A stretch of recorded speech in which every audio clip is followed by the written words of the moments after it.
चलिए, ये रहा हमारा आज का जो पेपर होने वाला है। इसमें हमने सारे मोस्ट इम्पोर्टेंट क्वेश्चन लिखे हैं। किस तरीके से बहुविकल्पी क्वेश्चन आएंगे इस चैप्टर से रिलेटिव, किस तरीके से तुम्हारे ऑप्शनल आएंगे और किस तरीके से तुम्हारे लघुत्तरी, अतिलघुत्तरी और दीर्घोत्तरी क्वेश्चन आएंगे। ठीक है, तो लिखा है, पहला क्वेश्चन है हमारा, कार्बन को वायु में जलाने पर कार्बन डाइऑक्साइड गैस का बनना उदाहरण है। किसका उदाहरण है? नंबर 1 संयोजन अभिक्रिया, नंबर 2 विस्थापन अभिक्रिया, नंबर सी द्विविस्थापन अभिक्रिया, नंबर डी में है वियोजन अभिक्रिया। तो यहाँ पे जो क्वेश्चन दिया गया है ये बोर्ड एग्जाम के लिए बहुत ही ज्यादा महत्वपूर्ण होने वाला है। तो इसका जो करेक्ट आंसर हो जाएगा, कार्बन को वायु में जलाने पर, कार्बन को जब हम वायु में जलाएंगे तो क्या हो जाएगा, सी प्लस के O2 इक्वल टू CO2 बन जाएगा। यानी क्या हो रहा है, योगात्मक अभिक्रिया, क्योंकि दोनों अभिकारक ये हमारे क्या कहलाते हैं, अभिकारक कहलाते हैं। ये हमारे क्या होता है, उत्पाद होता है। जब दो या दो से अधिक अभिकारक परस्पर क्रिया करके नए उत्पाद बनाते हैं तो हम उन्हें क्या कहते हैं, तब हम उन्हें क्या कहते हैं, उत्पाद बनाते तो उन्हें हम कहते हैं संयोजन अभिक्रिया। क्या कहते हैं, संयोजन। संयोजन मीन्स होता है जुड़ना। ये इसका दूसरा नाम क्या हो जाता है, योगात्मक अभिक्रिया भी कहते हैं। क्या कहते हैं, योगात्मक अभिक्रिया, योगात्मक अभिक्रिया भी कहते हैं। तो यहाँ पे जो हमारा करेक्ट आंसर हो जाएगा वो हमारा कौन सा हो जाएगा, हमारा जो करेक्ट आंसर हो जाएगा संयोजन अभिक्रिया, इसका करेक्ट आंसर हो जाएगा। नेक्स्ट क्वेश्चन चलते हैं। लिखा है Zn प्लस के H2SO4 अभिक्रिया का चिन्ह है। ZnSO4 प्लस के H2 अभिक्रिया है। अभिक्रिया है, बताना है किस प्रकार की अभिक्रिया, संयोजन अभिक्रिया, विस्थापन अभिक्रिया, वियोजन अभिक्रिया, द्विविस्थापन अभिक्रिया। तो देखो यहाँ पे जो Zn है इसने क्या किया है, H2 को यहाँ से विस्थापित कर दिया। देखो H2 को विस्थापित किया है और Zn इसके स्थान पे ऐड हो गया है, जुड़ गया है। तो क्या हो गया हमारा ZnSO4 प्लस के H2। तो यहाँ पे जो अभिक्रिया हो जाएगी, पहला है संयोजन अभिक्रिया, दूसरा है विस्थापन अभिक्रिया, सी ऑप्शन में है वियोजन अभिक्रिया, डी में है द्विविस्थापन अभिक्रिया। तो यहाँ पे जो करेक्ट आंसर हो जाएगा वो हमारा हो जाएगा विस्थापन अभिक्रिया। क्या हो जाएगा, विस्थापन। किस तरीके से, देखो यहाँ पे लिखा है Zn प्लस के H2SO4 अभिक्रिया का चिन्ह क्या हो जाएगा, ZnSO4 प्लस के H2। यानी कि जब भी हमारी जो अभिकारक है या पहला जो तत्व है ये इसको विस्थापित कर दे और उसके स्थान पे जुड़ जाए तो वहां पे हमारी होती है विस्थापन अभिक्रिया। यानी इसकी जो डेफिनेशन होती है दोस्तों, इसकी जो डेफिनेशन होती है वो होती है जब किसी अभिक्रिया में अधिक क्रियाशील तत्व अपने से कम क्रियाशील तत्व को उसके स्थान से विस्थापित कर देता है और स्वयं उसके स्थान पर जुड़ जाता है तो उसे हम कहते हैं विस्थापन अभिक्रिया। ठीक है, यहाँ पे जो Zn है वो H2 से ऊपर स्थित धातु है। जब हम क्रियात्मक श्रेणी अभिक्रियाशीलता की जो श्रेणी है उसमें देखेंगे तो Zn है वो कहाँ है, H2 से ऊपर है। यानी Zn हमारा क्या है, H2 से अधिक क्रियाशील धातु है। ठीक है, तो यहाँ पे हमारा क्या हो जाएगा, विस्थापन अभिक्रिया। नेक्स्ट क्वेश्चन कह रहा है, जिन अभिक्रियाओं में आयनों के विनिमय से नए यौगिक बनते हैं उन्हें कहा जाता है प्रतिस्थापन अभिक्रिया, उभय अपघटन, योगात्मक अभिक्रिया, वियोजन अभिक्रिया। तो यहाँ पे जो करेक्ट आंसर हो जाएगा वो हो जाएगा हमारा, हो जाएगा उभय अपघटन अभिक्रिया। देखो जो ये प्रतिस्थापन दिया है इसको हम विस्थापन अभिक्रिया कहते हैं। ये दोनों एक ही कहलाती हैं, विस्थापन और प्रतिस्थापन दोनों एक ही अभिक्रियाएं कहलाती हैं, एक ही नाम है उनके, अलग अलग नाम है। ठीक है, तो इन चीजों को याद रखना है। ठीक है, तो यहाँ पे उभय अपघटन हो जाएगा।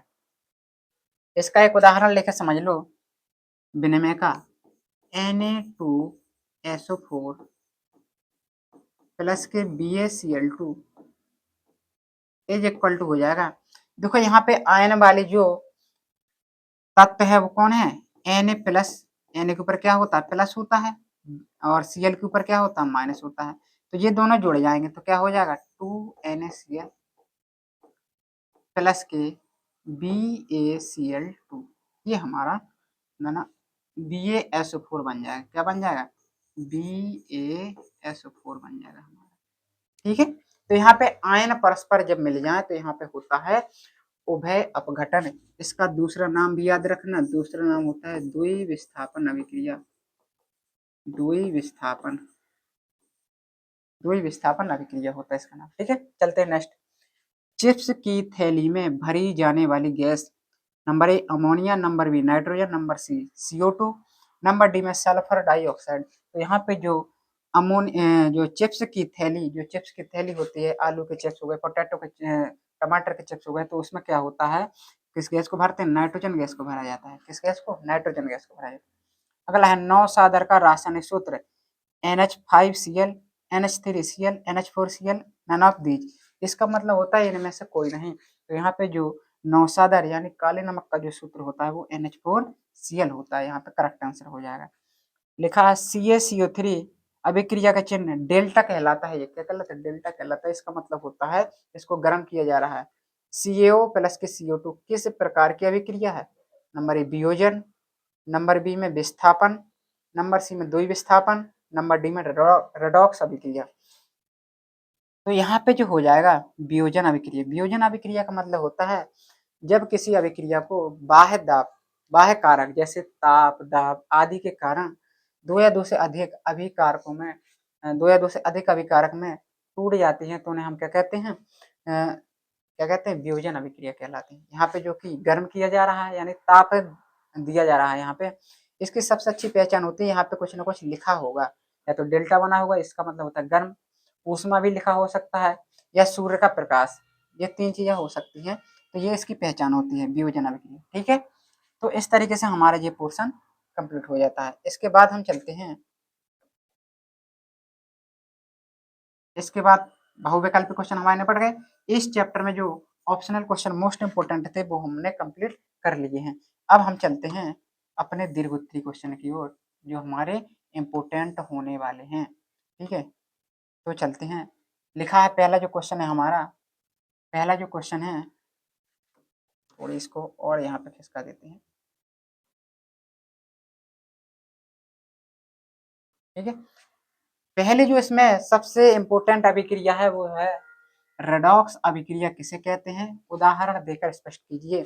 सबसे ज्यादा इंपॉर्टेंट है इस चैप्टर की रेडॉक्स अभिक्रिया। रेडॉक्स अभिक्रिया पूछी जाएगी तो इसके बारे में आप लोगों को बताना है क्या कहलाती है रेडॉक्स अभिक्रिया। तो मैं थोड़ा बहुत बता देता हूँ कि रेडॉक्स जो अभिक्रिया होती हैं वे अभिक्रिया कहलाती हैं जिनमें ऑक्सीकरण तथा अक्षयन क्रियाएं साथ साथ होती हैं, उन्हें हम रेडॉक्स अभिक्रिया कहते हैं। अगला क्वेश्चन है वियोजन अभिक्रियाएं किसे कहते हैं, उदाहरण देकर स्पष्ट करो। ये पूछा जाता है कि वियोजन अभिक्रिया किसे कहते हैं, उदाहरण देकर स्पष्ट करो। ठीक है, तो वियोजन अभिक्रिया अभी यहाँ पे बताया था वे रासायनिक अभिक्रिया जिसमें बाह्य कारक जैसे ताप, दाब, प्रकाश आदि के कारण दो या दो से अधिक भागों में टूट जाती हैं, तो उन्हें हम वियोजन अभिक्रिया कहते हैं। ये वाला उदाहरण दे सकते हो यहाँ पे। ठीक है, अगली है अभिक्रिया विस्थापन तथा द्वि विस्थापन अभिक्रियाओं में अंतर। विस्थापन अभिक्रिया यहीं पर डिस्कस किया था और द्वि विस्थापन अभिक्रिया, तो ये दोनों जो अभिक्रिया हैं बहुत ही ज्यादा इंपॉर्टेंट होने वाली है तुम्हारे यूपी बोर्ड एग्जाम 2026 के लिए। ठीक है, तो इसको बिल्कुल भी स्किप मत करना, बहुत ही अच्छे तरीके से कंप्लीट करना है तुम्हें। नेक्स्ट क्वेश्चन जो इंपॉर्टेंट होने वाला है, वेरी वेरी इंपॉर्टेंट होने वाला है तुम्हारा। ठीक है, जब लोहे की कील को कॉपर सल्फेट के विलयन में डुबोया जाता है तो विलयन का रंग क्यों बदल जाता है। देखो लोहा, लोहा यानी होता है आयरन, यहाँ पे रिएक्शन लिखेंगे Fe+, कॉपर सल्फेट का फॉर्मूला होता है CuSO4। यहाँ पे जो हो जाएगा हमारा FeSO4 प्लस के Cu, यानी यहाँ पे जो हमने देखा कौन सी अभिक्रिया हो रही है, विस्थापन अभिक्रिया।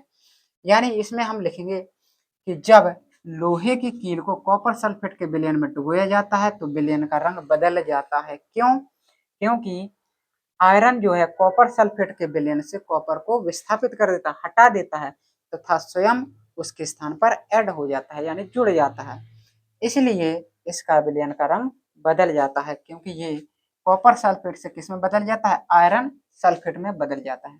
ठीक है, तो ये इसका आंसर हो जाएगा। नेक्स्ट जो क्वेश्चन आएगा तुम्हारा इंपोर्टेंट है, निम्नलिखित रासायनिक समीकरणों को संतुलित कीजिए। क्या करना है, संतुलित करना है।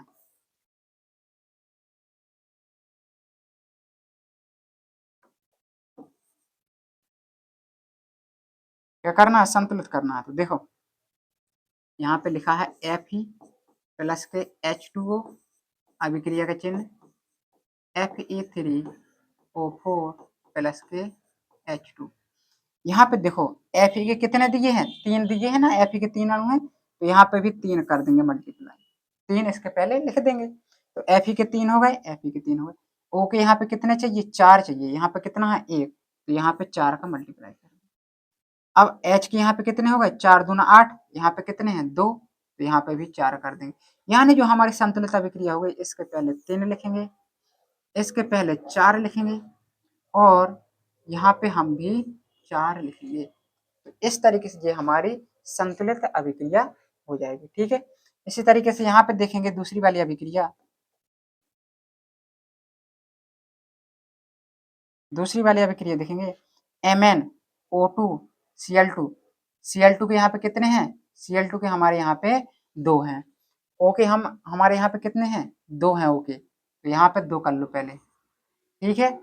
अब H के देखो कितने हो जाएंगे, यहाँ पे 4 हो जाएंगे, कितने हो जाएंगे 4, तो यहाँ पे भी हम 4 कर देंगे, तो H के 4 हो गए, Cl के कितने हो गए, 4 हो गए, और यहाँ पे Cl2 4 हो गए। तो इस तरीके से हमारी ये संतुलित हो जाएगी। तो इस तरीके से ये अभिक्रियाएं संतुलित करने के लिए आती हैं।